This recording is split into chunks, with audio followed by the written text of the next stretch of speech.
আমার বয়স মাত্র ১৬ বছর। বয়স কম হলে কি হবে, আমি দেখতে অনেক সুন্দরী ছিলাম।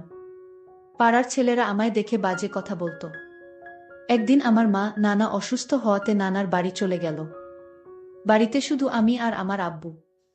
আব্বু বলল, আজ রাতে তোর রুমে একা ঘুমাতে হবে না, তুই আমার রুমে ঘুমাবি। আমি বললাম, ঠিক আছে বাবা। তারপর রাতে খিচুড়ির সাথে ওষুধ মিশিয়ে আমায় খাওয়ালো। তারপর আমার সাথে বাবা সারা রাত ধরে। আমি ভাবতেই পারছি না নিজের বাবা আমার সাথে। বাকি ঘটনাটি গল্পতেই বলছি। আমার নাম শিউলি, বয়স ১৬ বছর, ক্লাস 10-এ পড়ি। আমি আমার আব্বু আম্মুর বড় মেয়ে। আমার একটা ছোট ভাইও আছে, ওর বয়স ৪ বছর। আমার আম্মু আমার আব্বুর ৩ নম্বর স্ত্রী। আমার আব্বুর আগের ২ স্ত্রী তাদের বাচ্চা কাচ্চা নিয়ে আলাদা আলাদা থাকে। আব্বুর প্রথম স্ত্রীর ৪টা ছেলে আর দ্বিতীয় স্ত্রীর ২টি। সকলেই আমার থেকে বয়সে বড়। আব্বু প্রতি সপ্তাহে ২ দিন করে আমাদের বাড়িতে থাকেন। সপ্তাহের বাকি দিনগুলো ওনাকে ওনার অন্যদের বাড়িতে থাকতে হয়। ওনার খুব বড় কাপড়ের বিজনেস আছে। আমার বয়স ১৬ বছর হলেও এই বয়সেই আমার দেখতে অনেক লম্বা। গায়ের রংটাও ফর্সা। যখন আয়নায় নিজেকে দেখি তখন আমি নিজেই অবাক হয়ে ভাবি আমি এত সুন্দর। একদিন আমার আম্মুর আব্বু হঠাৎ করে অসুস্থ হয়ে পড়লেন। ওর বাড়ি থেকে সকালে ফোন করে জানানো হলো।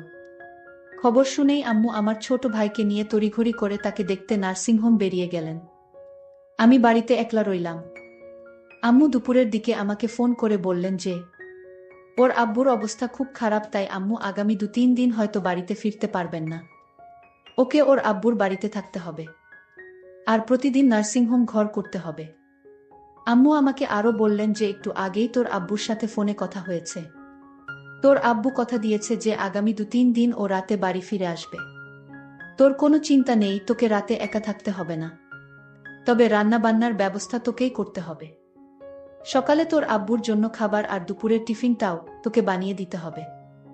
যদি বাজার দোকানের দরকার হয় তাহলে তোর আব্বুকে বলবি, তোর আব্বু ব্যবসায় যাবার আগে তোকে দরকার মতো বাজার দোকান করে দেবে। আম্মু জানতেন যে আমি যেটুকু রান্না বান্না জানি তাতে ২-৩ দিন কাজ চালিয়ে নিতে পারবো। রাতে আব্বু ব্যবাস থেকে ফেরার পর আমি আব্বুকে বললাম, আব্বু তোমাকে চা করে দেব। আব্বু বলল, তুই পারবি তো গ্যাস জ্বালিয়ে চা করতে? আমি হেসে বললাম, আমি এখন একটু একটু করে রান্না বান্না করা শুরু করেছি, কোনো অসুবিধা হবে না। আব্বু বলল, অসুবিধে হলে বলিস, তাহলে হোটেল থেকে খাবার এনে নেব। আমি আব্বুকে নিরস্ত করে বললাম, তার কোনো দরকার নেই, আমি সব পারব। আব্বু খুশি হয়ে আমার মাথায় হাত বুলিয়ে বাথরুমে ফ্রেশ হতে ঢুকল। আর আমি রান্নাঘরে চা করতে ঢুকলাম। আম্মু থাকলে আম্মুই আব্বুর জন্য চা করে। চা করতে গিয়ে মনে হলো আব্বু চায়ে কতটা চিনি খায় তা তো আমি জানি না। আমি তাই আব্বুর কাছে চামচ চিনি দেব সেটা জানতে বাথরুমের দিকে গেলাম। গিয়ে দেখি বাথরুমের দরজা খোলা। আব্বু কি যেন একটা করছে লুকিয়ে লুকিয়ে। আর একটু কাছে গিয়ে যা দেখালাম তাতে আমার চোখ চানাবড়া হয়ে গিয়েছে। দেখি আব্বু আমার জামাকাপড়টা ধুয়ে দিচ্ছে। আমি আব্বুকে বললাম, আব্বু তুমি আমার জামাকাপড় ধুয়ে দিচ্ছে কেন? আমি ধুতে পারবো, তোমাকে কষ্ট করতে হবে না। আমি হতবাক হয়ে গেলাম আব্বুর কাণ্ড দেখে। সরল মনে আব্বুকে ডেকে বললাম, আব্বু কি করছো কি তুমি? ওগুলো আমিও কাচতে পারবো তো? আব্বু বলল, ওগুলো থেকে তো ঘামের গন্ধ বের হচ্ছে। আব্বু প্রথমটায় কেমন যেন একটু থতমত খেয়ে গেল। আমি যে হঠাৎ এখানে চলে আসতে পারি তা হয়তো ভাবেনি। কিন্তু আব্বু কয়েক সেকেন্ডের মধ্যেই নিজেকে একটু সামলে নিল। আমি তো আব্বুকে কোনোদিন দেখিনি আমার কাপড় ধুয়ে দিতে। আজ কেন আব্বু কাপড় ধুয়ে দিচ্ছে? আমি ভাবলাম আম্মু হয়তো বাড়িতে নেই তাই। আমার হাতের চা খেয়ে আব্বু খুব খুশি হলো। আমরা একসাথে টিভি দেখতে বসলাম। টিভিতে একটা সিনেমা চলছিল। সিনেমাতে হঠাৎ একটা অদ্ভুত দৃশ্য দেখতে পেলাম। আর সেটা দেখে আমার ভয় করতে শুরু করলো। আর আমি ভূতকে খুব ভয় পাই। আব্বু আমার ভয় দেখে নিজের আব্বুকে নিজেরই কেমন যেন অচেনা বলে মনে হতে লাগলো। যে আব্বু আমাকে কষ্ট করে বড় করেছে, যে আব্বুর কাছে এটা ওটা বায়না করেছি, দুষ্টুমি করলে বা পড়াশোনায় ফাঁকি দিলে, যে আব্বুর ধমক খেয়ে অভিমানে কান্নাকাটি করেছি, শরীর খারাপ হলে যে আব্বু আমার পাশে সারারাত ঘুমিয়ে থেকেছি, সেই আব্বুকে আজ হঠাৎ কেমন যেন অচেনা একটা বাইরের লোক বলে মনে হচ্ছিল। আব্বুকে আজ আমি অন্যরকম দেখতে পেলাম। ঝট করে উঠে পড়ে রান্নাঘরের দিকে হাঁটা দিলাম। আব্বুকে বললাম, আব্বু আমি একটু রান্নাঘরে যাচ্ছি, আমাকে রাতের খাবার গরম করতে হবে। আমি আব্বুকে দেখলাম আমার পিছু পিছু রান্নাঘরে চলে আসছে। আব্বুকে বললাম, তোমার আসার তো দরকার ছিল না। তারপর রাতে আমি আর আব্বু একসাথে খাবার টেবিলে খেতে বসলাম। দেখি আব্বু খেতে বসেও এক অন্যরকম দৃষ্টিতে আমার দিকে বারবার তাকাচ্ছে। জীবনে কোনোদিন আব্বুকে আমার দিকে এরকমভাবে তাকাতে দেখিনি আমি। আব্বু হঠাৎ আমাকে জিজ্ঞেস করল, তোর আম্মু কি পরশু ফিরবে? আমি বললাম, জানি না, তবে আম্মু আজ ফিরতে পারবে না সেটা বলেই গেছে। শিউলি, আজ রাতে তুমি আমার রুমে ঘুমাবে। আমি বললাম, কেন? আমি তো আমার ঘরে সব বলে বিছানা করে রেখেছি। আব্বু বলল, আজকে তো তোমার আম্মু নেই, আলাদা আলাদা শুয়ে কি হবে? আর তাছাড়া আমি তোমাকে একা একা রুমে ঘুমাতে দিতে পারি না। আমি বিশেষ না ভেবে মাথা নেড়ে সম্মতি দিলাম। রাতে আমি আম্মুর শোবার ঘরে গিয়ে খাটে মশারি টাঙিয়ে শুয়ে পড়লাম। আব্বু তখন বাথরুমে। আব্বু বাথরুম থেকে ফিরে ঘরে ঢুকে দরজা বন্ধ করে দিল। আব্বু লাইট নিভিয়ে দিল। আমি বললাম, আব্বু নাইট বাল্বটা জ্বালাও না। আব্বু বলল, না থাক, আজ অন্ধকারই ভাল লাগছে। লাইট পুরোপুরি নিভে যেতে ঘরে অন্ধকার ছেয়ে এল আর আমি ঘুমিয়ে পড়লাম। আধ ঘন্টা পর হঠাৎ আমার ঘুম ভেঙে গেল। আমার কোনোভাবেই ঘুম আসছিল না। আমি লক্ষ্য করলাম আব্বু ঘুমায়নি। আব্বু এখনো জেগে আছে। আমি আব্বুকে বললাম, আব্বু তুমি এখনো ঘুমাওনি কেন? আব্বু তখন বলল, আমার ঘুম আসছে না মা। আব্বু বলল, তোর মায়ের কথা খুব মনে পড়ছে। আমি আব্বুকে বললাম, আব্বু একদিন হলো না আম্মু বাড়িতে নেই, আর তাতেই তুমি এত চিন্তিত হয়ে গেছো। আব্বুল বলল, মা আমি তোর মাকে অনেক ভালোবাসি। আমি আব্বুকে বললাম, শুধু আম্মুকে ভালোবাসো? আব্বু বলল, এই পরিবারের সবাইকেই ভালোবাসি, তবে তোকে একটু বেশি স্নেহ করি। জানো আব্বু, পাড়ার বদমাশ ছেলেগুলো মাঝে মাঝে আমার দিকে কেমন দৃষ্টিতে তাকিয়ে থাকে। এ কথা বলতেই আব্বু এরকম অদ্ভুত আচরণ করছিল, ঠিক বুঝতে পারছিলাম না। তাছাড়া আব্বু আমাকে এখন তুই তুই করে না বলে মাঝে মাঝেই তুমি তুমি করে কথা বলছিল। আব্বু, আমাকে তুমি এরকম করো না। তুমি আমার বাবা। আর তুমি আমাকে তুই তুই করে না বলে তুমি তুমি করেই বা কথা বলছো কেন?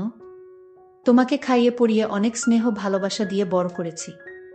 অনেক টাকাও খরচ করেছি আমি তোমার পেছনে। আমি আজ তোমার কাছে এমন একটা জিনিস চাইবো, তুমি আমাকে দিবে মা? আমি আব্বুকে বললাম, আব্বু তুমি এভাবে বলছো কেন? আমি তোমার মেয়ে, আমি তোমার সব ইচ্ছা পূরণ করতে পারি। আব্বু তখন খুশি হয়ে বলল, মা সত্যি আমার একটা ইচ্ছা ছিল, সেটা তুমি পূরণ করবে।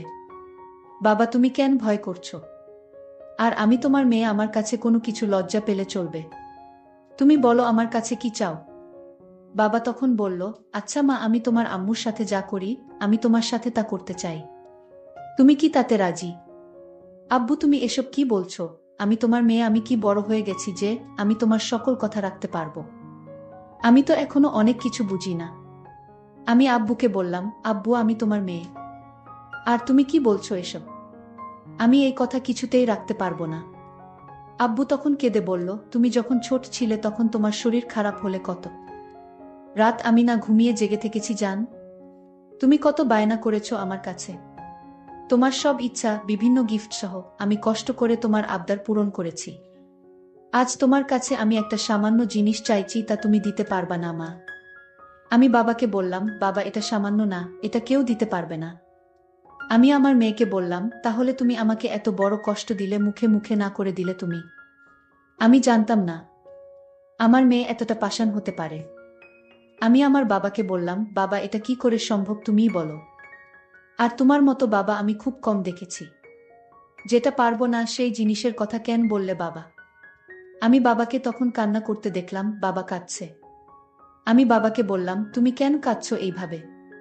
ঠিক আছে তুমি যদি কান্না না থামাও তাহলে আমি কিন্তু তুমি আমায় যা বলছো সবকিছু আমি আম্মুর কাছে বলে দিব। আমি তখন বললাম, না মা, এসব কি কাউকে বলা যায়? তুমি তোমার আম্মুকে কিছু বলো না। যদি তোমার আম্মুর কাছে আমার কথা বলো তাহলে তোমার আম্মু এ বাড়িতে আমায় জায়গা দিবে না। তাই তোমার আম্মুকে এসব বলতে যেও না। তুমি কি চাও এ বাড়ি থেকে আমি দূরে কোথাও চলে যাই? আমার মেয়ে শিউলি তখন বলল, তাহলে আব্বু তুমি আর কোনোদিন এসব কথা বলবে না? আমি বললাম, ঠিক আছে মা, বলবো না। তবে আমার একটা অন্য কথা আছে, সেটা রাখবে না মা? আমি আব্বুকে বললাম, আব্বু তোমার এইসব কথা ছাড়া আমি সব কথা তোমার রাখবো।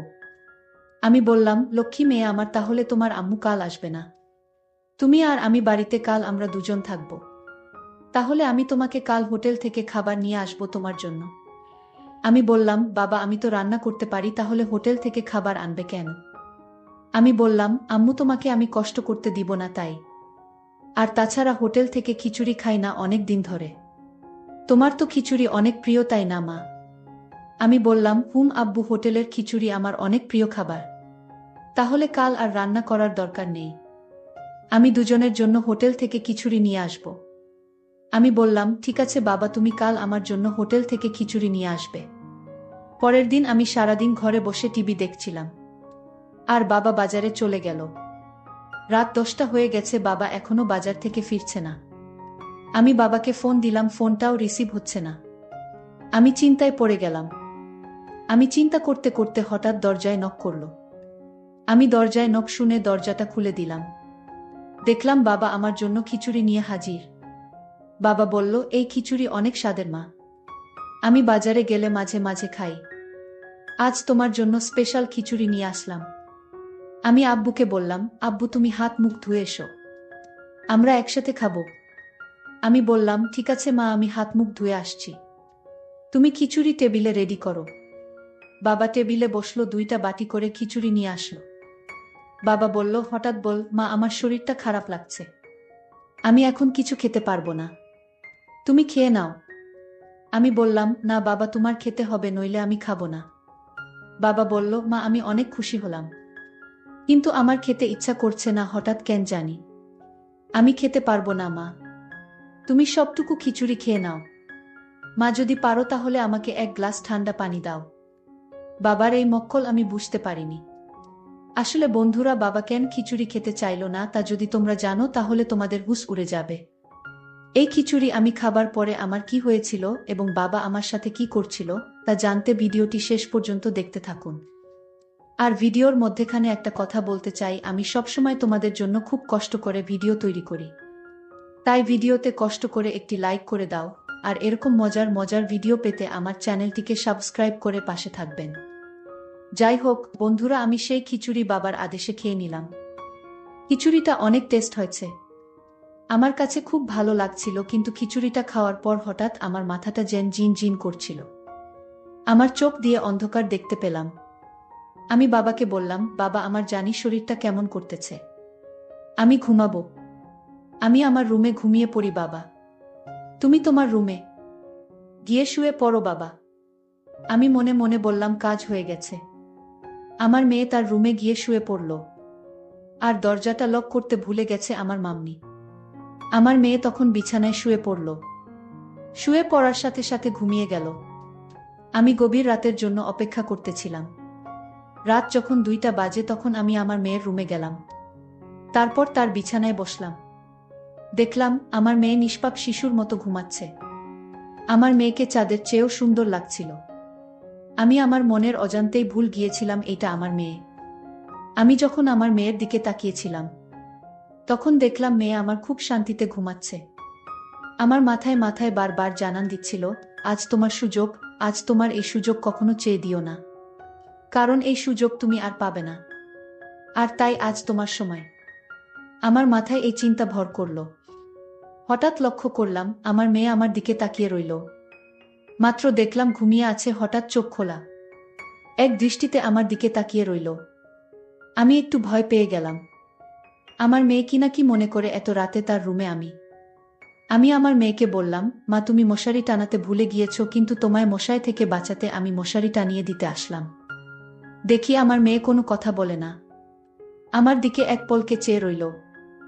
আমি বললাম, মা তুমি কথা বলছো না কেন? আমার আরো একটা জোরে ডাক দিলাম, মা তুমি কথা বলছো না কেন? আমি আমার মেয়ের নাকের কাছে হাত দিয়ে দেখলাম সে নিঃশ্বাস নিচ্ছে না। আমি বুঝতে পারলাম আমার মেয়ে দুনিয়াতে নেই, আমার মেয়ে মারা গেছে। আমি চিৎকার করে কান্না করে বললাম, আমি একই করলাম, আমি আমার মেয়েকে নিজের দোষে দুনিয়া থেকে বিদায় করে দিলাম। আমি তো জানতাম না যে এই খিচুড়ি খেলে মেয়ে মারা যাবে। আমি ভেবেছিলাম ঘুমিয়ে থাকবে, কোনো হুঁশ থাকবে না। এখন তো দেখি আমার মেয়ে মারা গেছে, আমার শাস্তি হওয়া উচিত। আমি এভাবে চিল্লাতে থাকি। বন্ধুরা, আজকের গল্পটি এখানেই শেষ করলাম। ভালো লাগলে চ্যানেলটি সাবস্ক্রাইব করে পাশে থাকবেন। ধন্যবাদ।